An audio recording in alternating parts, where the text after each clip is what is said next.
Morning guys, I'm Dave Canterbury with the Pathfinder School, and I'm back out here on a day with intermittent sun, but more sun than yesterday.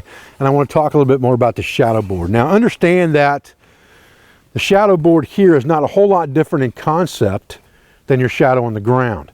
You can look at your shadow on the ground if you're used to doing it and pretty much tell direction. The difference with this board is really that it enables you to dial in directions and aim off on purpose easier than you could do with your own shadow. Your shadow is very rarely going to be north, south, east, or west, and you need to understand that, because those inferences would be important if you were trying to go a certain direction based on a shadow on the ground from a tree or from yourself or whatever the case may be. But on this board, it's easier to dial those inferences in per se, and that's what we're going to talk about today. Now you can see that we have a shadow on the board here, and I've laid this on the ground just to make it easier, and because I'm trying to look for a northern direction in this case, and if I stand behind the board I'm going to block the shadow as we talked about. The inferences you have to make are because of the time of day, and situational awareness will tell you, is it early AM, mid AM, is it around noon, or is it afternoon? And I can look up at the sun and tell that it's almost at its highest point in the sky right now, and guess that it's pretty close to noon. That would give me a more direct north-south type line, northerly, southerly. If it were early in the day, my shadow is going to be different. If it were later in the day, my shadow is going to be different, and I would have to aim off or adjust for that by moving my board here or here to get my northern direction, very similar to what we did yesterday.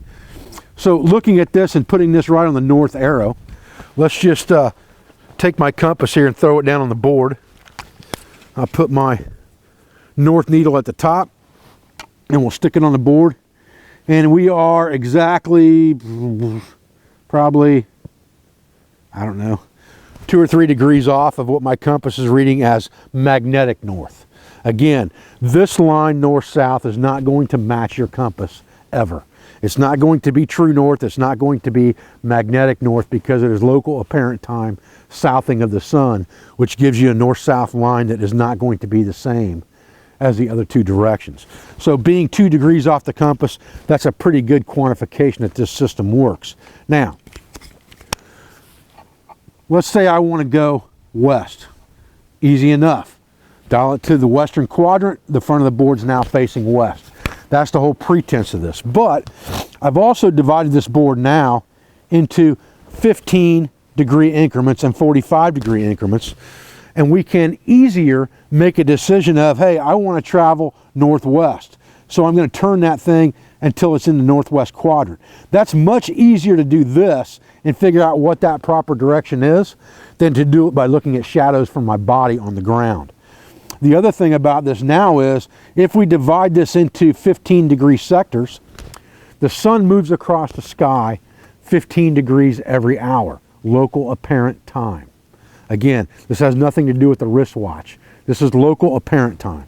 So if I leave this on the ground and this shadow moves, what I would do is I would take this thing and face it north like this, and I'd leave it on the ground. When this shadow moves 15 degrees in either direction, I know it's been 1 hour. So now I have a clocking device of sorts as well, as long as it's stationary.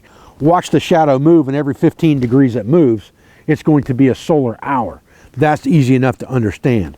The inferences really come in from understanding where the sun is in the sky and how far left or right within the quadrant you have to move to be on a direct cardinal direction of northerly, southerly, westerly, or easterly.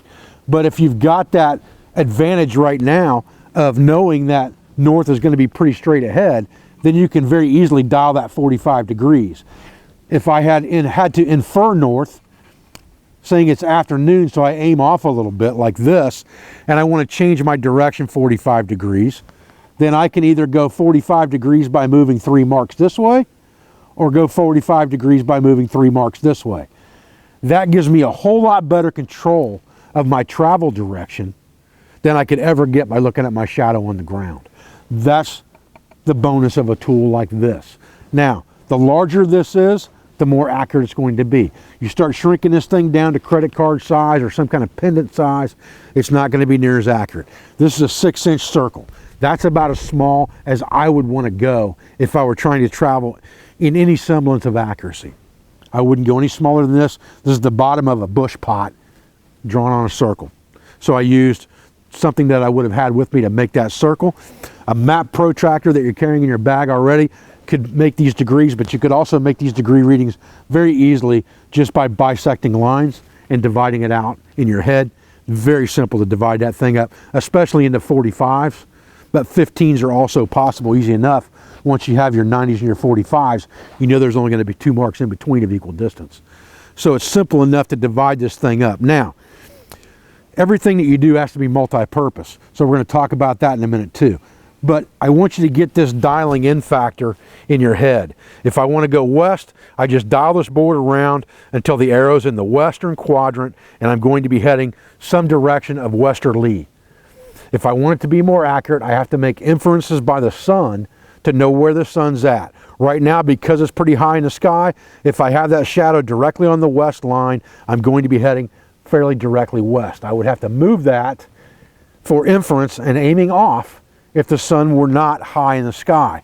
But that's easy enough to get used to doing if you practice it ahead of time.